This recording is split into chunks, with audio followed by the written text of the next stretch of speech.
Hello guys, स्वागत है आपका सिटीजन सी चैनल पर। और आज आप देखने वाले हो 2024 में ही रिलीज हुई मलयालम सिनेमा की फोक हॉरर मूवी ब्रह्मयुगम का ब्रेकडाउन। इसके राइटर डायरेक्टर हैं राहुल सदाशिवन, जो इससे पहले बना चुके हैं भूत कालम और रेड रेन। इसे आप हिंदी में भी देख सकते हो सोनी लिव पर। और मैं हाईली रिकमेंड करता हूँ कि आप जरूर देखो, आपको एक नया एक्सपीरियंस मिलेगा क्योंकि ये मूवी ब्लैक एंड व्हाइट है। इस वीडियो में मैं पूरी कोशिश करूंगा कि सब कुछ डिटेल में आपको समझा पाऊँ और मूवी की जो भी बिहाइंड द सीन्स बातें हैं या इससे जुड़े जो अनसुने फैक्ट्स हैं वो भी मैं आपको बताऊंगा एंड में। तो चलिए अब ज्यादा देर ना करते हुए जल्दी से स्टोरी स्टार्ट करते हैं।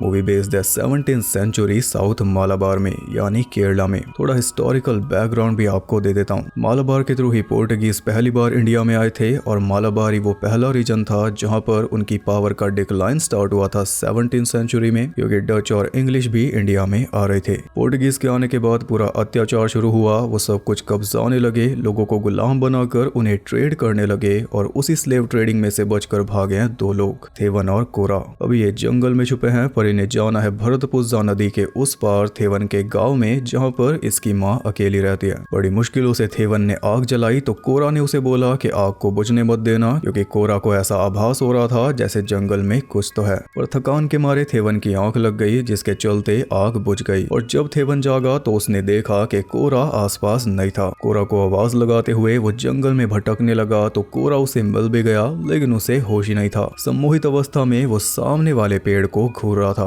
ये पेड़ बाकी पेड़ों से एकदम अलग है और देखकर आप समझ ही गए होंगे कि ये क्या दर्शा रहा है। ये शायद इस बात का सिंबल है कि इस पेड़ के अंदर किसी यक्षी का वास है, क्योंकि पेड़ के पीछे से निकलकर यक्षी सामने आ गई। यक्षी या यक्षिणी का लेजेंड पूरे भारत में फेमस है, कश्मीर से लेकर केरला तक, यहाँ तक के नॉर्थ ईस्ट में भी। और केरला में यक्षियों के बारे में कई कहानियां हैं। ऐसा भी माना जाता है कि जिन फीमेल्स का कत्ल कर दिया जाता है वो यक्षी बन जाती हैं और ये ज्यादातर जंगल में वास करती हैं। बाकी लोकल्स को बेहतर पता होगा। खैर, वो यक्षी आकर कोरा से लिपट गई और अजीब बात यह है कि थेवन को वो पूरी तरह इग्नोर कर रही थी। थेवन अब भी कोरा का नाम पुकार रहा था ताकि वो होश में आ जाए, लेकिन जैसे यक्षी ने उसकी तरफ नजर घुमाई वो डर के मारे भाग गया। तो यक्षी कोरा को अपने पीछे लगाकर एक पेड़ तक ले आई और आराम से बैठकर उसके होठों से खून चूसने लगी। जिस बीच वो थोड़ा हड़बड़ा गया तो यक्षी ने सीधा उसकी गर्दन में दांत गड़ा दिए। शिकार इसने दूसरे पेड़ पर आकर किया। उधर थेवन काफी दूर जाकर एक चट्टान के नीचे सो चुका था। सुबह होने पर वो नदी तक पहुंचा, लेकिन नदी पूरे वेग पर थी, यानी पानी भी बहुत ज्यादा था और पानी का बहाव भी काफी तेज था। नदी पार करने का जो रास्ता है वो झरने का ऊपरी पॉइंट है, वहां से सीधे सीधे नदी पार हो जाती थी, लेकिन अभी तो नहीं होगी। थेवन को वेट करना होगा, पर कब तक? जब तक पानी कम होगा तब तक तो ये भूखा मर जाएगा। कई दिनों से इसने कुछ खाया नहीं। खाने की खोज में वो जंगल में भटकने लगा और ऐसे भटकते हुए पहुंच गया एक मना तक। मना यानी कि नामबुदेरी ब्राह्मण का घर, सबसे ऊंची कास्ट। ये सब मैं इसलिए बता रहा हूँ क्योंकि मूवी के हिसाब से जरूरी है और आगे इसके बारे में काफी बात होगी। आसपास उगी घास और हवेली की हालत देखकर तो यही पता चलता है कि सालों से ये खाली पड़ी है। आंगन में जहाँ तुलसी होनी चाहिए वहाँ पर भी घास है। अब थेवन को वहाँ पर नारियल मिल गए तो वो एक नारियल खाने लगा, पर तभी किसी ने उसे टोक दिया। वहाँ पर एक आदमी था जो आराम से पान चबा रहा था। वो थेवन से पूछता है कि अभी कौन सा मौसम चल रहा है, तो थेवन कहता है कि मॉनसून। थेवन को लगा कि वो ही इस हवेली का मालिक है, लेकिन मालिक तो अंदर था, ये तो बस नौकर है, मेनली रसोईया। मालिक ने बुलाया तो वो जल्दी से पान थूक कर भागा और मालिक के बाहर आते ही उसकी नजरें नीची हो गई। मालिक आकर अपनी चेयर पर बैठा तो रसोईये ने फटाफट उसे पान लगा कर दिया। पर मेन बात यह है कि जब इस हवेली में कोई रहता है फिर भी इस हवेली की हालत ऐसी क्यों है, या फिर कहूँ कि ऐसी हालत में कोई कैसे रहता है। मालिक के आते ही थेवन की नजरें भी झुक गई थी। मालिक ने उसे अनुमति दी कि ऊपर देखो, तब जाकर उसने मालिक को देखा और तभी हम भी मालिक को देख पाए। उससे पहले हमें भी इसका चेहरा नहीं दिखाया बताया गया। मालिक का नाम है कोडुमन पोटी और दांत इसके एकदम खराब है। वो थेवन से उसका परिचय पूछता है तो थेवन बताता है कि मैं पानन हूँ, यानी गायक। महल में राजा को नींद से जगाने के लिए गाया करता था, पर जब लड़ाई शुरू हुई तो वहाँ से भाग निकला। कोडुमन बोलता है कि माणिक्य चरितम गा के सुना। थेवन गाता उससे पहले रसोइये ने आपत्ति जता दी। उसका कहना था कि थेवन झूठ बोल रहा है, अगर ये पानन है तो इसकी नाथुनी कहाँ है, यानी इंस्ट्रूमेंट। थेवन कहता है कि वो महल में रह गई, अब तो केवल गीत ही बचे हैं और कीर्तन मुझे आता नहीं, क्योंकि वो तो बस ब्राह्मण जानते हैं। ये सुनकर कोडुमन बोलता है कि कोई जन्म से ब्राह्मण नहीं बनता, कर्म से बनता है, अब जल्दी से गाकर सुनाओ। तो थेवन ने भी सुना दिया। रसोइया अपना सर खुजाने लगा, क्योंकि थेवन सच में अच्छा गा रहा था और इससे कोडुमन भी काफी इम्प्रेस हो गया। उसने थेवन को बोला कि तुम खाने के लिए रुक जाना और इससे भी बड़ा ऑफर दे दिया कि तुम यहाँ पर रह भी सकते हो, बस जब मैं बोलूंगा तो मुझे गाकर सुना देना। लेकिन थेवन को तो अपने गाँव जाना है, खाना खाने तक तो ठीक है मगर रुकिए नहीं सकता। लेकिन इस बात से कोडुमन गुस्सा हो गया। एक तो सहायता कर रहा हूँ, ऊपर से मेरा अनादर कर रहा है, आज तक किसी ने मेरी बात नहीं टाली। रसोइये ने समझाया तो मजबूरन थेवन को मानना पड़ा। कोडुमन बोलता है कि अंदर आ जा, तो थेवन कहता है कि मैं नीच हूँ, अंदर आने की आज्ञा मुझे नहीं है। लेकिन कोडुमन इस सब में नहीं मानता। वो रसोइये को बोल देता है कि अनाज भंडार के पास वाला कमरा खोल दो और जो भी इसे चाहिए दे दो। एक और बात जो नोटिस करने लायक है कि पान चबाकर कोडुमन थूक नहीं रहा बल्कि निगल रहा है। जब थूका तो एक ही बार में पूरा पान थूका और साथ में रसोइये के ऊपर भी थूक दिया, ये बोलकर कि एक तुच्छ रसोइया संगीत के बारे में क्या जाने।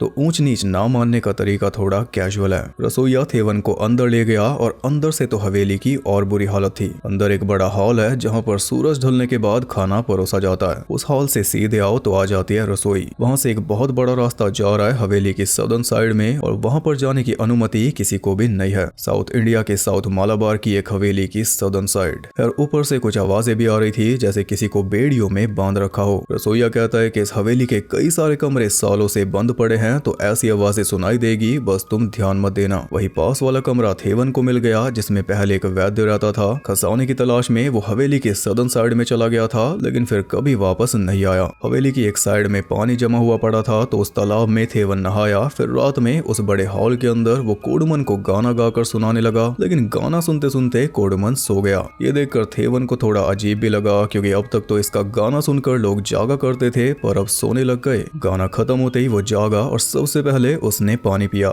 या फिर शायद मदिरा। थेवन ने उससे पूछा कि गाना कैसा लगा, तो एकदम से वो दोबारा सो गया। लेकिन जैसे रसोइया थेवन का खाना लेकर आया तो वो फिर से जाग गया, यानी गाने को ये अवॉइड कर रहा है। पर गाना सुनने के लिए तो इसने थेवन को रखा था ना। खाना खाकर थेवन बोलता है कि ऊपर वाले की कृपा है, मुझे छत और खाना देने के लिए भगवान का धन्यवाद। लेकिन ये सुनते ही कोडुमन फिर से गुस्सा हो गया कि ये सब तो मैंने दिया है ना, तो ऊपर वाले का धन्यवाद क्यों? थेवन कहता है कि भगवान की कृपा से ही मैं यहाँ तक पहुंचा, वरना जंगल में ही खो जाता। तो कोडुमन कहता है कि विधि, फेट, विधि तुम्हें यहाँ तक लेकर आई, ऊपर वाला नहीं। थेवन ने उससे क्षमा मांगी और उसका मुंह ठीक करने के लिए बोला कि माणिक्य चरितम का दूसरा गीत सुनाऊं, और कोडुमन ने उसे धमका दिया और थेवन का मुंह जरा सा हो गया। इसी बीच हम देखते हैं कि रसोइया एक दरवाजा खोलकर सीढ़ियों से ऊपर एटिक में जा रहा था किसी को खाना देने, और दरवाजे के ऊपर शैतान के फेस जैसा कुछ बना है। इतने में थेवन हल्का होने हवेली के पीछे पहुंचा तो वहां पर उसे मिली ढेर सारी कब्रें, जिन्हें देखकर वो सहम गया। वापस आकर वो कोडुमन के लोटे से पानी पी रहा था, तभी ऊपर से वही आवाजें आने लगी। इस बार थेवन को मामले की जड़ तक जाना था, इसलिए वो चेक करने ऊपर चल दिया और उसके जाते ही हम देख पाए कि हॉल के अंदर सामने ही कोडुमन की बड़ी सी तस्वीर लगी है। उसी दरवाजे को खोलकर थेवन सीढ़ियों तक पहुंचा तो उसने देखा कि सीढ़ियों के ऊपर भी एक दरवाजा था। ये देखते ही उसे वापस मुड़ जाना चाहिए था, पर ऐसा उसने नहीं किया।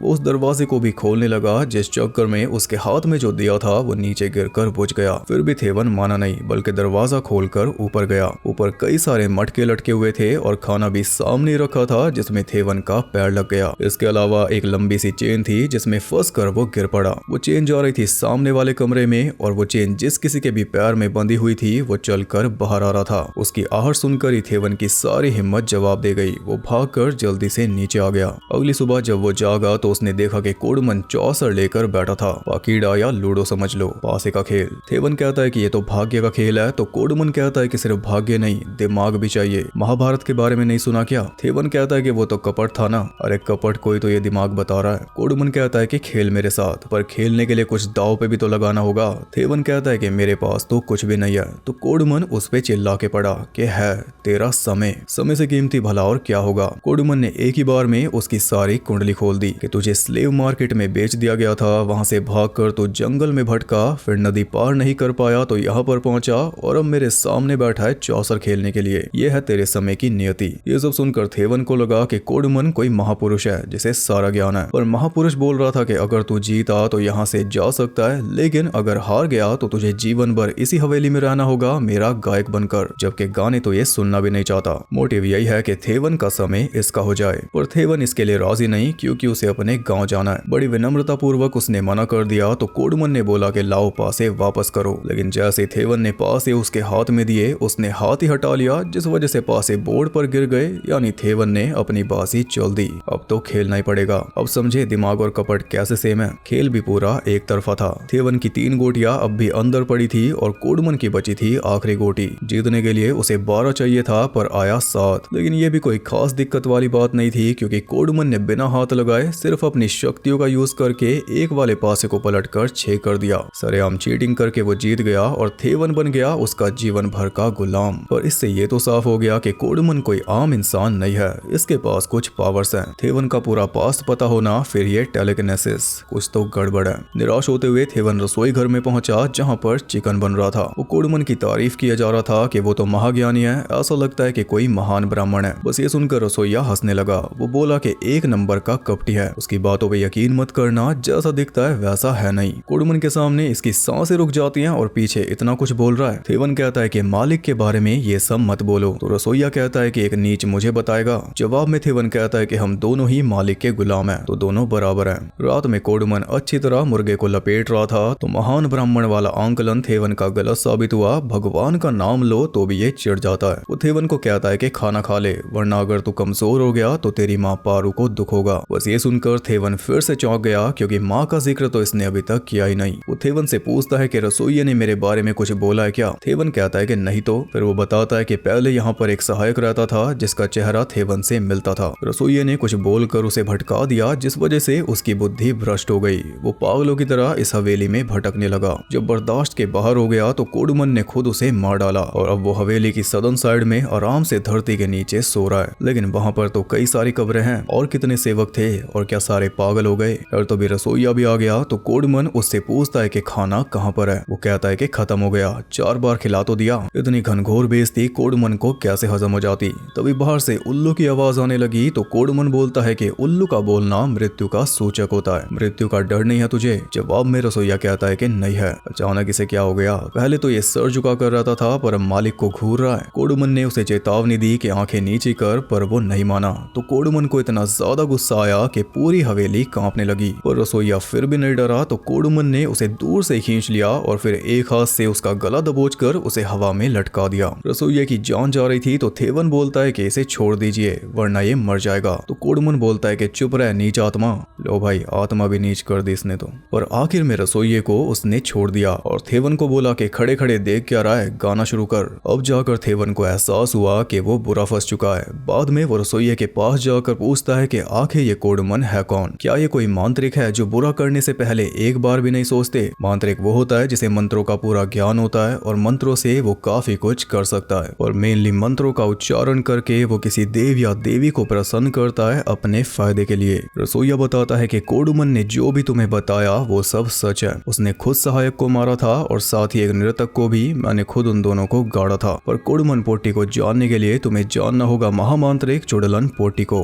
सालों पहले चुड़लन पोटी ने घोर तप करके देवी वाराही का आह्वान किया था और तब से प्रसन्न होकर देवी ने उसे एक जादुई पेटी दी थी जिसमें सुपरनेचुरल पावर्स वाला एक चातन था, यानी गॉब्लिन। देवी ने वरदान दिया था कि ये चातन तुम्हारी हर एक इच्छा पूरी करेगा। चातन का जिक्र केरला के फोकलोर में आता है। इसे कहा जाता है कुट्टी चातन, यानी लिटिल डीमन। कुछ और मतलब है तो आप बता सकते हो। फिलहाल आप ये देखिए कि इस चातन के नाखून किससे मिल रहे हैं? उसी यक्षी से। रसोइया ये पूरी कहानी बता रहा है और थेवन इसे इमेजिन कर रहा है। वही इमेजिनेशन हमें दिखाई जा रही है। यक्षी के नाखून इसने देखे थे तो सेम वैसे ही चातन के इमेजिन कर लिए। कहानी में आगे बढ़ते हैं। चातन मिल तो गया था पर चुड़लन पोटी ने उसे गुलाम बना लिया। पूरा दिन उस पे अत्याचार करता और रात में बेड़ियों में बंद कर देता। चातन परेशान हो चुका था तो एक रात जब चुड़लन नशे में चूर था तब चातन ने उसे बोला कि मेरे मुंह के अंदर देख, तुझे नर्क दिखेगा। और जैसे ही चुड़लन ने देखा, चातन ने उसकी आत्मा खींचकर उसे मार डाला। इसके बाद फ्री होकर उसके परिवार को मारने के बाद चातन इस हवेली पर राज करने लगा। चातन को खत्म करने में कई मांत्रिक आए लेकिन सब के सब मारे गए। फिर आखिर में आया इस परिवार का आखिरी वंशज कुडुमन पोट्टी। उसने चौथन को बेड़ियों में कैद करके ऊपर बंद कर दिया। थेवन कहता है कि मैंने भी चौथन को ऊपर देखा था। तो रसोइया कहता है कि अगर रात में तू ऐसे ही घूमेगा तो मुझे तुम्हारे लिए भी गड्ढा खोदना पड़ेगा। उधर कोडुमन अपने साधना रूम में अपने ऊपर हड्डियों की भस्म मल रहा था। तभी वही यक्षी उसके पास आ गई और दोनों आपस में मिलने जुलने लगे। यानी इसने यक्षी को भी सिद्ध कर रखा है। इसका मतलब है कि थेवन को यहाँ तक लाना पूरी तरह प्लान था। तभी तो यक्षी ने उसे इग्नोर किया था।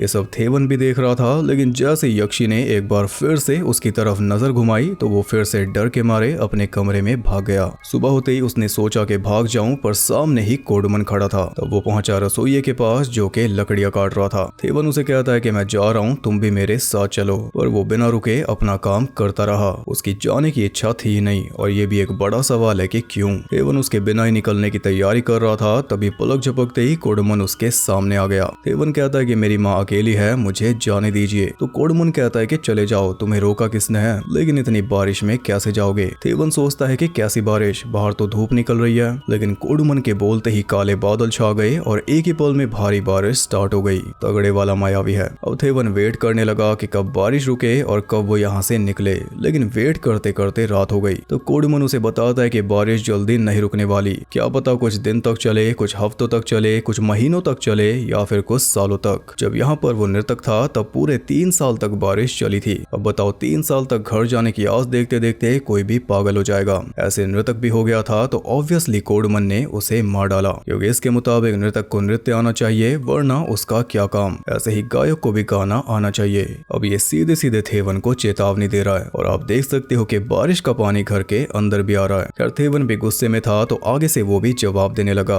बल्कि ताने मारने लगा। तो कोडुमन कहता है कि ये ब्रह्मयुगम है। फिल्म के पोस्टर में ही बताया गया है कि ब्रह्मयुगम यानी द एज ऑफ मैडनेस, पागलपन का युग। और कोडुमन और विस्तार से बता रहा है कलयुग का वो भयानक दौर जिसमें हजारों सालों तक हिंसा पनपेगी। भगवान को कितना भी याद कर लो वो नहीं सुनेगा, क्योंकि भगवान का चले जाना ही ब्रह्मयुगम की शुरुआत का प्रतीक है। समझ गए? शायद इसलिए ये भगवान का नाम नहीं सुनना चाहता। थेवन के इस बर्ताव से वो गुस्सा हो चुका था कि तभी उल्लू की आवाज आई, यानी मौत आ गई। बस ये सुनते ही थेवन ने जल्दी से माफी मांग ली, लेकिन कोडुमन ने उसकी एक नहीं सुनी। दिया बुझाकर वो चलता बना। थेवन ने खुद ही अपना पैर कुल्हाड़ी पर मार लिया। रात में वो डर के मारे अपने कमरे में लेटा हुआ था तो रसोइया उसे मदिरा कक्ष में लेकर गया। मदिरा यानी शराब। थोड़ी मदिरा उसने थेवन को दे दी, लेकिन खुद नहीं पी। और मदिरा पीकर थेवन अपने दिल की बात करने लगा कि मेरी माँ बहुत मेहनत करती है और मेहनत करके ही उसने मुझे एक कान की बाली दी थी। वो मेरी राह देख रही होगी, उसके लिए मुझे जाना ही होगा। फिर वो रसोइये से उसके परिवार के बारे में पूछता है तो रसोइया कहता है कि मैं अकेला हूँ, मेरा कोई नहीं है।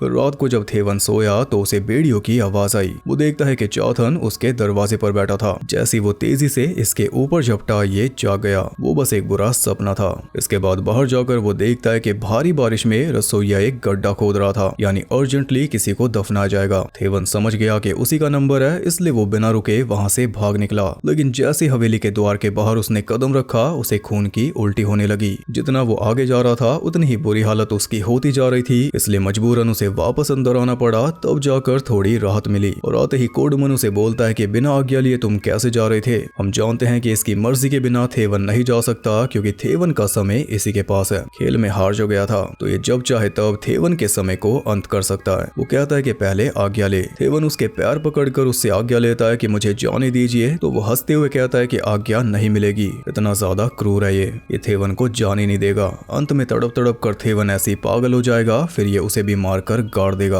और जल्दी बारिश भी रुक गई। थेवन सपना देख रहा था जैसे वो अपनी माँ की गोद में है। तो अभी रसोइये ने पानी मारकर उसे जगा दिया और बारिश अब भी चालू थी। रसोइया उसे बताता है कि आज तक कोई भी इस हवेली से बचकर नहीं निकल पाया। ये एक जाल है, जितना निकलने की कोशिश करोगे उतना ज्यादा फंसते जाओगे। ये ऐसी गांठ है जो धीरे धीरे तुम्हारी याददाश्त मिटा देगी। थेवन कहता है कि मैं समझा नहीं। तो रसोइया पूछता है कि यहाँ पर कब आए थे, वो याद है? थेवन कहता है कि कुछ दिन पहले। तो जवाब में रसोइया पूछता है कि कुछ दिन या कुछ महीने, इसे याद ही नहीं। फिर वो पूछता है कि अपना नाम तो याद ही होगा, पर इसे वो भी याद नहीं। चलो माँ का नाम तो याद ही होगा जिसे दिन रात याद करते हो, लेकिन वो भी ये भूल चुका है। तो कुछ इसी तरह बाकी सब भी पागल हुए होंगे और जल्दी ये भी हो जाएगा अगर ऐसे प्रयास करता रहा तो।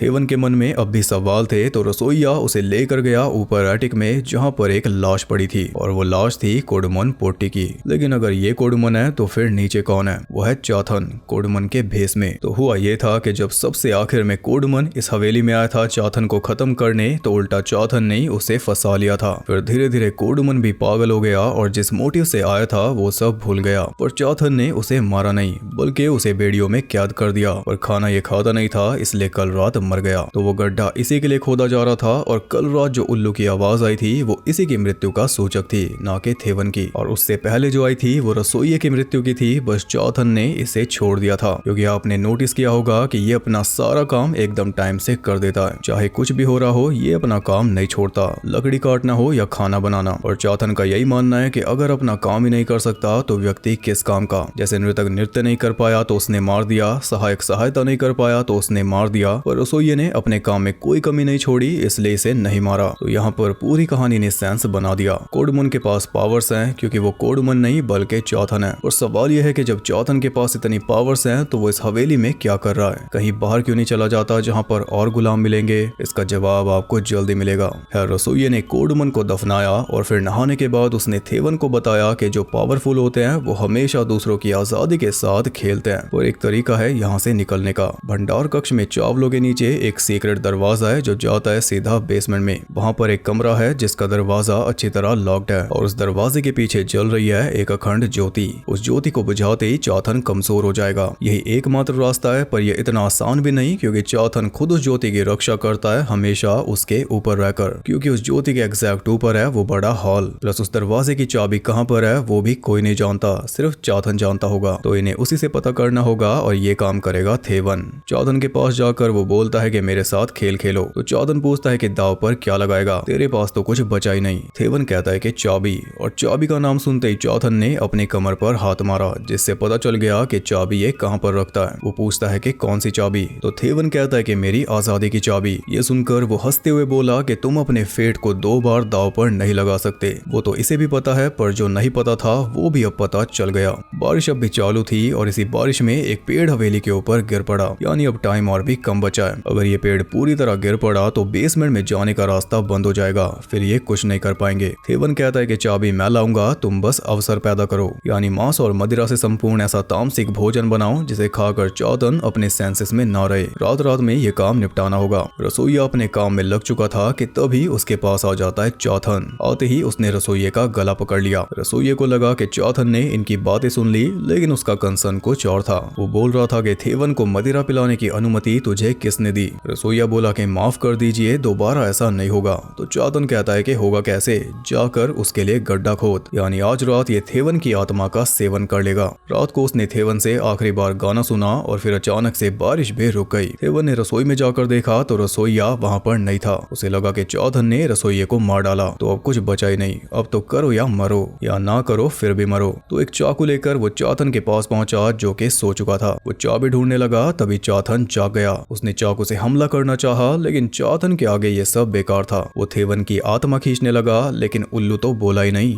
जी हाँ, यानी कि मृत्यु अभी नहीं आई। अचानक से चाथन रुक गया, क्योंकि रसोइये ने वो ज्योति वाला दरवाजा खोल दिया। पर कैसे? जब चाथन ने रसोई में जाकर उसका गला पकड़ा था, तब चालाकी से उसने चाबी निकाल ली थी और थेवन को बताया भी नहीं। यानी इसे मरने के लिए छोड़ दिया ताकि चाथन बिजी रहे। बिना कोई देर किए उसने ज्योति को बुझा दिया, जिसके बुझते ही हवेली में जल रहे सारे दिए अपने आप बुझ गए और तभी चाथन चिल्लाते हुए गायब हो गया। थेवन उसके साधना कक्ष में पहुंचा तो वहां पर एक डब्बा रखा हुआ था। रसोइया आकर बताता है कि ये देवी वाराही की पेटी है। इसी पेटी में से चाथन निकला था, तो अब उसे दोबारा इसी में बंद करना होगा, वो भी सूरज निकलने से पहले। थेवन का मन तो कर रहा था कि रसोइये को भी मार दे, क्योंकि उसने छल किया, लेकिन फिलहाल बड़ा खतरा है चाथन। मेन बात यह है कि इस कमरे के सारे दिए अब भी जल रहे हैं। तो वहीं की जोश से मशाल जलाकर दोनों नीचे पहुंचे, जिस बीच रसोइये ने थेवन को बता दिया कि चाथन हमें भटकाएगा और मानसिक रूप से भी अटैक करेगा, तो चाहे कुछ भी हो जाए उसके बहकावे में मत आना। चाथन के पास पहुंचकर रसोइया उसे बोलता है कि तुझे मार कर मैं बदला लूंगा। चाथन कहता है कि नीच कुल में पैदा हुआ मुझे खत्म करेगा। तो रसोइया बताता है कि मेरे अंदर कोडमन पोटी का खून है। और ये सुनकर चाथन के साथ साथ थेवन भी हिल गया। चाथन कहता है कि मैंने उसके पूरे परिवार को मिटा दिया था। और यही तो राज की बात है। कोडमन का एक दासी के साथ अफेयर चल रहा था, ये उसी दासी का बेटा है। कोडमन इसका पिता है। यानी इतने दिनों से ये अपने पिता की देखभाल कर रहा था, इसलिए उसे दफनाने के बाद ये नहाया भी था। इस हवेली में ये आया भी इसलिए था क्योंकि हवेली का हकदार यही है। और चाथन ने तो खुद बोला था कि कोई जन्म से ब्राह्मण नहीं होता,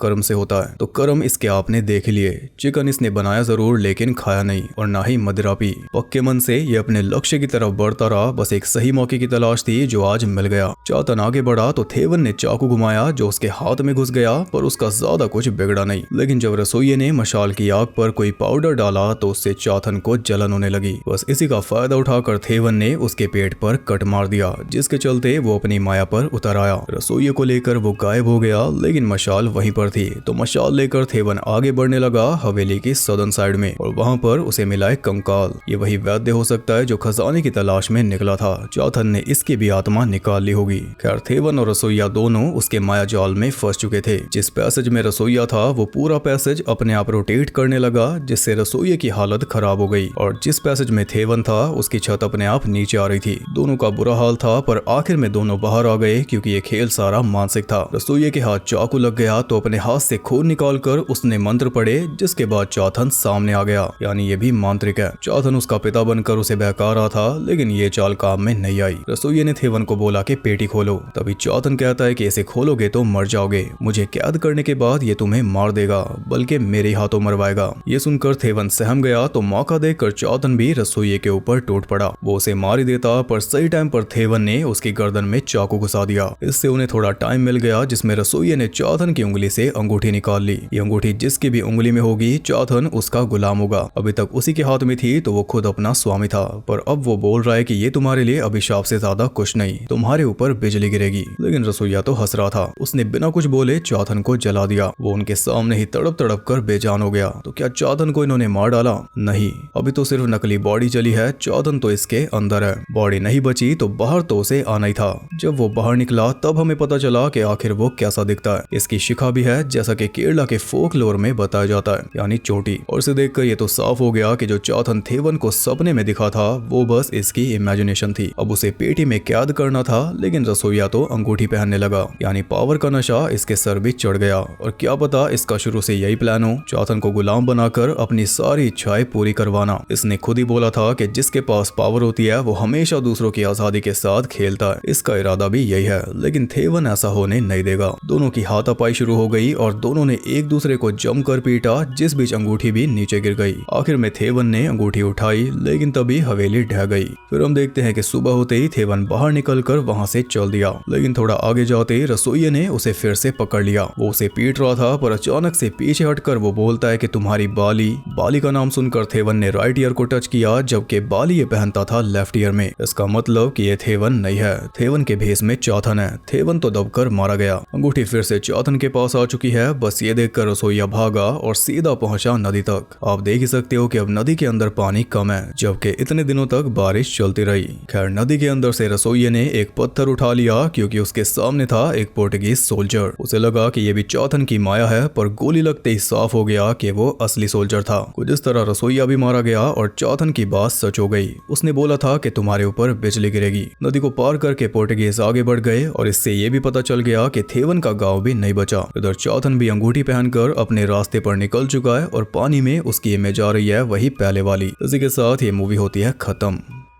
पहले आपको एक वाइल्ड सी थ्योरी दे देता हूँ, बाकी बात आगे करेंगे। चातन इतने टाइम से उस हवेली के अंदर क्यों रह रहा था? लास्ट में तो वो बड़े आराम से बाहर निकलकर आगे बढ़ गया, तो वहाँ पर रहने का रीजन क्या था? आप कहोगे कि वो अखंड ज्योति, चातन को उसकी देखभाल करनी थी, इसलिए वो गया नहीं। और यही तो मेन बात है जो रसोइया भी नहीं समझ पाया। थ्योरी ये है कि उस अखंड ज्योति के अंदर चातन की कोई ताकत नहीं थी, बल्कि वो ज्योति चातन की कैद थी। कोडमन पोट्टी जब आया था तो वो समझ गया होगा कि चातन को मारा नहीं जा सकता, पर कम से कम उसे हवेली के अंदर कैद तो किया जा सकता है ताकि वो ज्यादा नुकसान ना करे। तो उसने मंत्रों का यूज करके वो अखंड ज्योति जलाई और चातन की आजादी को उससे अटैच कर दिया। यानी जब तक वो ज्योति जलेगी चातन कहीं भी नहीं जा सकता। फिर दरवाजे के अंदर उसे लॉक कर दिया, जिसकी चाबी चातन के पास आ गई होगी। लेकिन कैच ये है कि चातन ना तो ज्योत के आसपास जा सकता है, ना ही खुद उसे बुझा सकता है। उसे कोई चाहिए था जो उस ज्योति को बुझाए। इसके लिए उसने कई सारे लोगों को ट्रैप किया, पर कोई भी उतना सक्षम नहीं था, थेवन भी नहीं। बस एक रसोइया ही था जिसका माइंड पूरा स्ट्रॉन्ग था। शायद यही वजह है कि चौथन ने उसे मारते मारते छोड़ दिया, वो भी 2 बार, क्योंकि चौथन को उससे उम्मीद थी। चौथन ये भी जानता था कि वो करप्ट है, इसलिए चौथन को थेवन भी चाहिए था। जब रसोइये ने वो ज्योति बुझाई, उससे थोड़ी देर पहले चौथन ने थेवन को बोला था कि सब कुछ पहले से तय है, कोई कुछ नहीं बदल सकता। ये भी एक हिंट था कि चौथन उनका पूरा प्लान जानता है, क्योंकि हवेली के अंदर क्या हो रहा है उसे सब कुछ पता होता था। और जब ज्योति बुझ गई तब चौथन को वीक हो जाना चाहिए था, लेकिन ऐसा दिखा तो नहीं। वीक वो तब हुआ था जब अंगूठी निकाली गई थी। ज्योति बुझते ही वो सबसे पहले नीचे पहुंचा, क्योंकि जब तक ज्योति जल रही थी नहीं जा सकता था। ज्योति बुझने से उसकी कैद खत्म हो गई।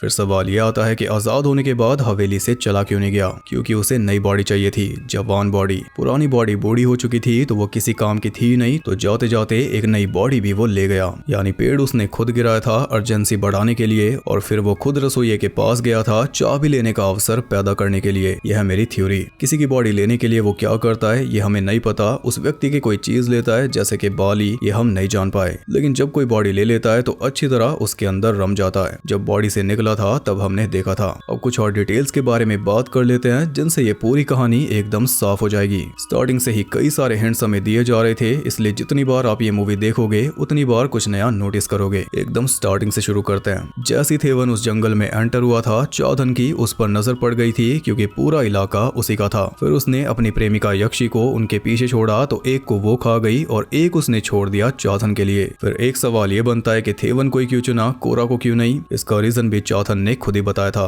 कि थेवन की शक्ल उसके पिछले सहायक से मिलती थी। यही रीजन था, वरना गाने सुनने का वो कोई शौकीन नहीं था। स्टार्टिंग से रसोइया बार बार बीच में टांग अड़ा रहा था ताकि थेवन वापस लौट जाए, अंदर ना आए। पर थेवन ने चौथन का ऑफर ले लिया, उसके बाद तो कुछ हो ही नहीं सकता था। एक बार अंदर आ गए तो वापस जा ही नहीं सकते। जब चौथन ने वो ऑफर दिया था तब हमें एक मकड़ी दिखाई गई थी जाल बुनते हुए, जिसका मतलब था कि चौथन जाल बुन रहा है थेवन को फंसाने के लिए। फिर जब उसने खेल में थेवन को हरा दिया था तब वो मकड़ी हमें फिर से दिखाई गई, लेकिन इस बार मकड़ी का जाला पूरा हो चुका था, यानी चौथन ने थेवन को फंसा लिया था। ऐसे चौथन के फेस के साथ इविल जैसा फेस भी दिखाया गया था, जो हमें हिंट दे रहा था कि ये इविल है। और आपको याद होगा जब थेवन इस हवेली में आया था तो रसोइये ने उससे पूछा था कि अभी कौन सा मौसम चल रहा है, यानी समय का ज्ञान उसे भी नहीं था, क्योंकि समय के मायने वहाँ पर कुछ अलग थे। एग्जाम्पल के तौर पर पहली रात में चांद कुछ ऐसा था, लेकिन अगली रात में फुल हो गया। एक और माइंड ब्लोइंग थ्योरी ये है कि नदी में पानी भरना भी चौथन की माया हो सकती है। लगातार इतने दिनों तक बारिश करा सकता है तो इतना तो कर ही सकता है। आखिर में हमने देखा ही था कि नदी का पानी एकदम कम हो गया था। इसका एक प्रूफ ये भी है कि जब थेवन नदी पार करने गया था तब एक कीट पतंगा उसके आसपास मंडरा रहा था, सिर्फ एक। उसके थ्रू चौथन उस पे नजर रख रहा था, ऐसा हो सकता है। एक बात ये भी है कि रसोइया खुद को हवेली का मालिक मानता था, पहले से ही उसके एक्शंस बता रहे थे, जैसे कि चौथन के पीछे पूरी फील्ड में रहना, उसके पान खाना, और पान का डब्बा सेम चौथन के डब्बे जैसा था। तो उस डब्बे में बंद पान खाना कोई सुपीरियरिटी फीलिंग लेने के लिए तो नहीं था, क्योंकि वो खुद डब्बे से निकला था, और पान चबाकर वो थूकने के बजाय निगल रहा था, क्योंकि शायद उसे पान खाना आता ही नहीं था। हवेली की हालत इतनी खराब इसलिए थी क्योंकि नेगेटिविटी और दरिद्रता एक ही सिक्के के दो पहलू हैं, साथ साथ चलते हैं। उस रात ऊपर से आवाज आने के बाद हमें कोडमन की तस्वीर दिखाई गई थी, उसका यही मतलब था कि ऊपर कोडमन कैद है। सिंबलिज्म के थ्रू हमें पहले से सब कुछ बताया जा रहा था। स्टार्टिंग से अंगूठी का कोई जिक्र नहीं हुआ, लेकिन एंड में आकर वो एकदम इम्पोर्टेंट हो गई। हालांकि अंगूठी हमें स्टार्टिंग से दिखाई जा रही थी। जब कोडमन पहली बार अंदर से निकला था तो सबसे पहले अंगूठी दिखाई गई थी, और जब जब वो गुस्सा होता था तब भी अंगूठी दिखाई जाती थी। ऐसे कई सारे रिवील्स इस मूवी में आते रहे। रसोइया भी तो खास नहीं था, आखिर में वो सबसे खास बन गया। मेरे ख्याल से मैंने सारी डिटेल्स आपको बता दी। अगर कुछ रह गया हो तो आप बता सकते हो, या कुछ पूछना हो तो पूछ भी सकते हो, क्योंकि सब कुछ बताने के चक्कर में कुछ ना कुछ रह जाएगा। अगर आप पहले से मुझे फॉलो कर रहे हो तो आपको पता ही होगा कि मैं यही बोलता आ रहा हूँ कि इंडियन फोकलोर और लोकल लेजेंड्स के ऊपर मूवी बनाओ। अब हाई टाइम आ गया है चेंज लाने का। एक्सॉर्सिज्म और कितना देखें, यहाँ तो इतने लेजेंड्स हैं कि कभी खत्म ही ना हो। तुम्बाड और ये मूवी परफेक्ट एग्जांपल्स हैं कि इंडियन हॉरर की छवि क्या होनी चाहिए। बॉलीवुड नहीं कर पा रहा, पर रीजनल सिनेमास अपना काम कर रहे हैं, और अब ये बढ़ेगा ही, घटेगा नहीं। मूवी की बात करें तो ब्लैक एंड व्हाइट रखना अच्छा साबित हुआ, उससे एक ईरी फील अपने आप आ जाती है, क्योंकि हम एक कलरफुल दुनिया में रहते हैं तो हमारा दिमाग कलर्स देखने का आदी होता है। जब ना दिखे तो ऑब्वियसली नॉर्मल नहीं लगता। बाकी मूवी के अंदर मेटाफर भी थे, जैसे चौथन आया था हेल्प करने लेकिन खुद राज करने लगा, वैसे ही पोर्टुगीज आए थे, वो भी खुद राज करने लगे। चौथन भी गुलाम बनाकर कैद कर रहा था, वैसे ही पोर्टुगीज भी कर रहे थे। बल्कि थेवन की किस्मत देखो, स्लेव ट्रेड से बचकर भागा, फिर भी स्लेव बनकर मारा गया। एंड में पोर्टुगीज नदी के उस पार चल दिए और चौथन चल दिया दूसरी तरफ। ये सारा इविल का मेटाफर है। पावर मिलते ही कैसे लोग करप्ट हो जाते हैं, वो भी दोनों केसेस में सिमिलर था। जैसे रसोइया हुआ, जिसके पास पावर होगी वो हमेशा हमेशा दूसरों की आजादी के साथ खेलेगा। ये भी पोर्टुगीज पे जाता है, बल्कि इसकी एंडिंग 2006 वाली अपोकलिप्टो से मिलती है। उसमें भी यूरोपियंस के आने से खतरा बड़ा था, उसमें थे स्पेनिश और इसमें पोर्टुगीज। अब बात करते हैं इंटरेस्टिंग फैक्ट्स के बारे में। 27.73 करोड़ के बजट में इसने कमाए 85 करोड़। ये पहली black and white Malayalam movie है जिसने 50 करोड़ से ज्यादा कमाए। इसके अंदर प्रैक्टिकल इफेक्ट्स का काफी ज्यादा यूज किया गया, जैसे कि जब चौथन के गुस्से से पूरी हवेली हिल रही थी, उस सीन के लिए मोटर का यूज किया गया था। अलग अलग चीजों के पीछे मोटर लगाई गई थी जिससे सब कुछ वाइब्रेट हुआ। फिर जब पैसेज रोटेट हो रहा था या पैसेज की छत सिकुड़ रही थी, उनके लिए भी बड़े बड़े सेट बनाए गए थे। कुडमन के जो गंदे से दांत थे उन्हें बनाने में भी काफी मेहनत लगी थी। कई मेजरमेंट्स लिए गए, कई वेरिएंट्स बनाए गए, और जब वो दांत लग जाते थे तब कुछ भी खाना इम्पॉसिबल हो जाता था, चबाना तो भूल ही जाओ। लेकिन फिर भी ममूटी ने बड़े आराम से चिकन फाड़ा। हवेली के बाहर जो बड़ी बड़ी घास थी वो भी सारी रियल थी। घास के 3000 ग्रो बैग्स को लाकर लगाया गया। फिर 4 महीने घास के लंबे होने का वेट किया। बारिश वाले जो भी सीन थे वो सारे असली बारिश में शूट किए गए, बस उन्हें थोड़ा एनहांस किया गया हल्की सी फेक बारिश से। ऐसी साउंड डिजाइनर जयदेवन ने भी काफी मेहनत की। मूवी के अंदर थोड़ी अजीब आवाजें डाली, जैसे कि जो ओपनिंग सीन था जंगल वाला, उसमें ब्लू वेल्स की आवाज थी, और जो यक्षी वाला सीन आया था उसमें रैटल स्नेक की।